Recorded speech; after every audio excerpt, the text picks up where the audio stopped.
Bonjour à toutes et à tous, nous sommes Michel et Richard Kwarteng, coprésidents de l'organisation Ashanti Gala, qui est un événement qui est organisé de façon bisannuelle, qui a pour but de raconter l'histoire de l'Afrique et permettre sa connaissance au plus grand nombre. Quand on parle de l'histoire de l'Afrique, bien évidemment, on ne minimise pas le continent à un seul pays. Alors on parle de l'histoire générale de l'Afrique au sens de Joseph Kizerbo, l'histoire des peuples, des groupements de population, des grands empires et des grands royaumes de l'Afrique, et des cultures, on le verra bien dans cette édition, puisqu'on est axé sur le mariage traditionnel. On s'est rendu compte durant nos études qu'il était très difficile pour les jeunes d'apprendre l'histoire en achetant des livres, car les jeunes lisent de moins en moins. Donc il était important pour nous de trouver une nouvelle forme de pédagogie pour pouvoir raconter cette histoire-là, et cela passe par la danse, le chant, la mode et bien évidemment l'art pictural.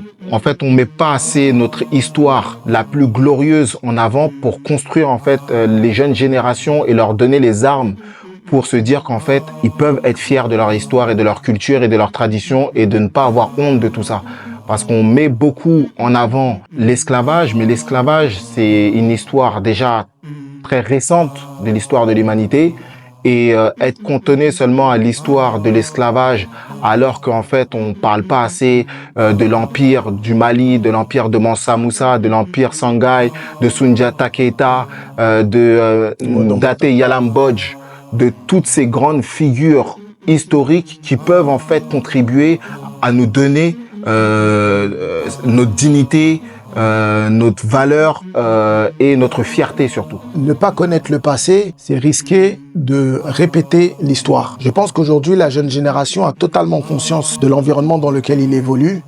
Les décisions politiques, géopolitiques mènent à une prise de conscience des jeunes générations qui ont besoin, comme le disait Cheikh Anta Diop, de s'arracher leur histoire pour pouvoir mieux construire leur identité. Lorsqu'on a des parents qui nous poussent à apprendre notre histoire, qui nous poussent à apprendre notre culture, on grandit quelque part avec un manque de complexe.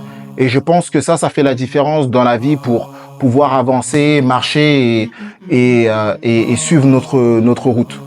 En fait, on se rend compte que, voilà, on entend souvent cette phrase en citation, sur les réseaux sociaux, dans les discussions, si tu ne sais pas d'où tu viens, tu ne sais pas où tu vas.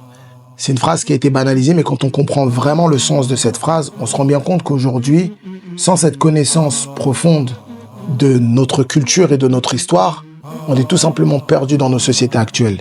Parce qu'on ne sait vraiment pas où on va, on ne sait vraiment pas quelle posture adopter, on ne sait pas quel discours tenir pour pouvoir être presque légitime. Et cette question de légitimité, elle est hyper importante, surtout pour les populations qui ont cette double culture. C'est-à-dire nous, ceux d'issus de la diaspora, ceux qui sont franco-Ashanti, qui sont franco-bambara, qui sont franco-soninké, qui sont franco-baoulé, toutes les personnes qui ont cette double culture et qui parfois ont la sensation, avec certains discours politiques flottants, de devoir choisir une identité plutôt qu'une autre. Je le répète encore une fois, il n'est pas question de faire une hiérarchie des cultures. On est autant français que ghanéen, mais on est d'origine africaine. Le mariage coutumier, c'est celui qui permet la continuité des traditions ancestrales.